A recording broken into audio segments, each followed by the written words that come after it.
Now, you spoke of the good, you spoke of the bad things. Okay. Do you have any thoughts? Do you have any thoughts, anything you want to say about TC Islam?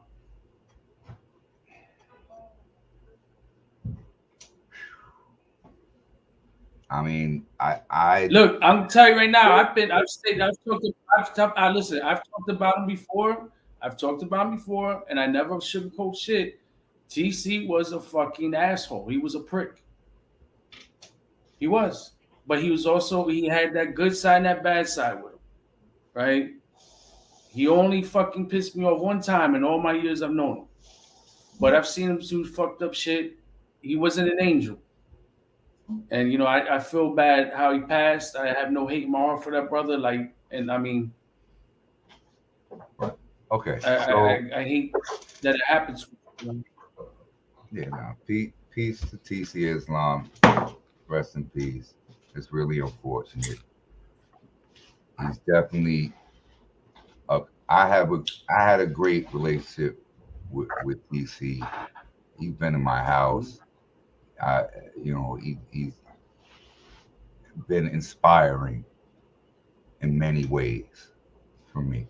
You know, he's also a very complicated individual and a life.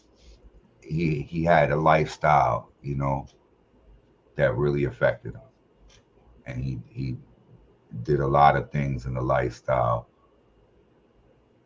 that were reprehensible, But and he represents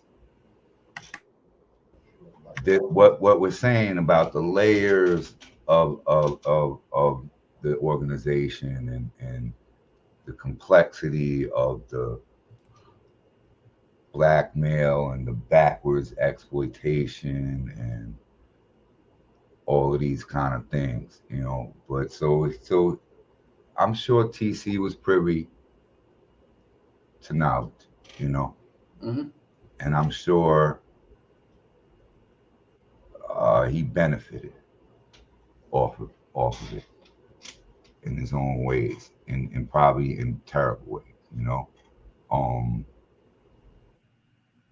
but he tried to leave and you know in the least do something right as far as like speaking out, you know. And he was involved in Layla's documentary, and he was killed days after, days after he filmed in Atlanta. Pretty weird. And no matter, without any placing any blame, it's still a side effect of all of this corruption and these things that have going on, you know.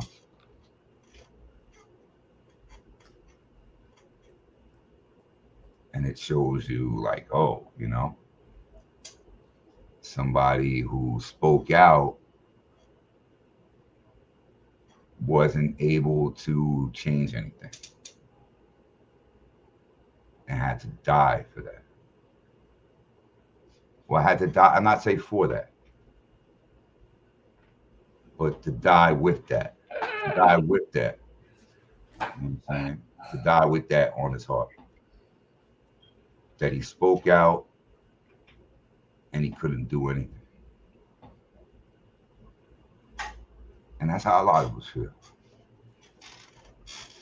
I find it quite strange, and I'm not big into conspiracies, but I find it quite strange how he is fleeing from the Bronx to different places and ends up in Atlanta, and then he just dies. And the thing is that you can look at it two ways. This is how I look at it.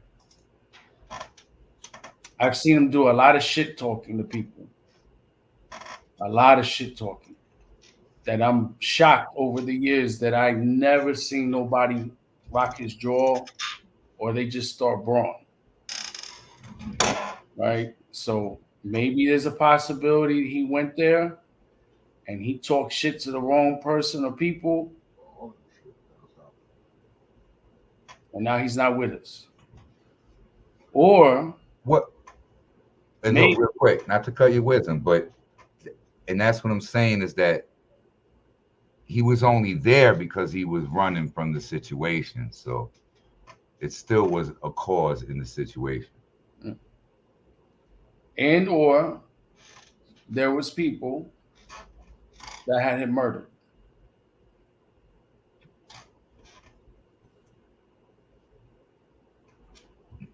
Indeed. Now, I'm gonna tell you this much. This is the only thing I know, or the general public knows this, that they have arrested the two individuals are incarcerated, Mm-hmm. right? That they say murdered them. I don't deny that they don't have the murderers. I just think there's a little bit more to it because I know someone tried to contact the police department there and tried to have this conversation with him about who he was affiliated with. And they didn't really care because they're like, we got our guys. All the other stuff doesn't matter. So, as far as I know, there was never a thorough investigation as far as there was a connection. And I'm sorry, but I just can't, for me, I can't leave that out the equation because why was he fleeing?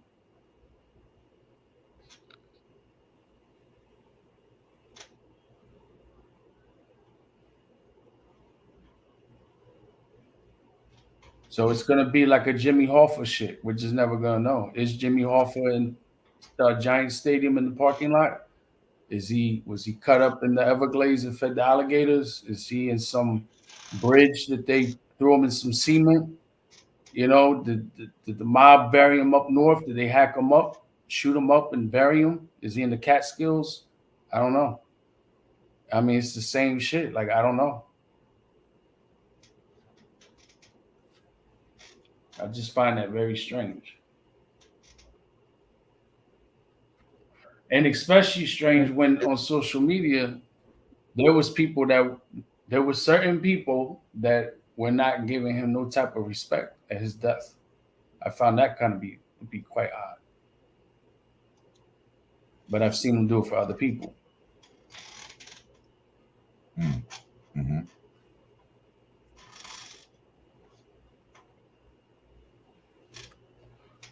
Um, so as it stands, huh? You definitely got the hot seat going on right now, but I mean but it's good because it just it illustrates it's not a game like that. It's real serious. Like I know motherfuckers see the weird outfits, and they hear the pseudo shit, and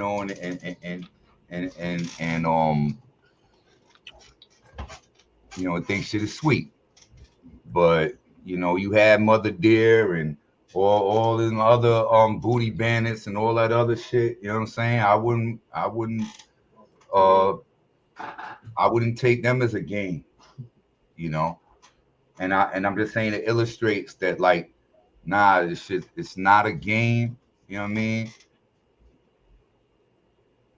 And and it's hard to make. It's hard to make. We got to really fight to make a change. You know what I mean? Like you see how difficult it is. There are people that spoke out. Hassan been talking out for fucking half a decade. You know.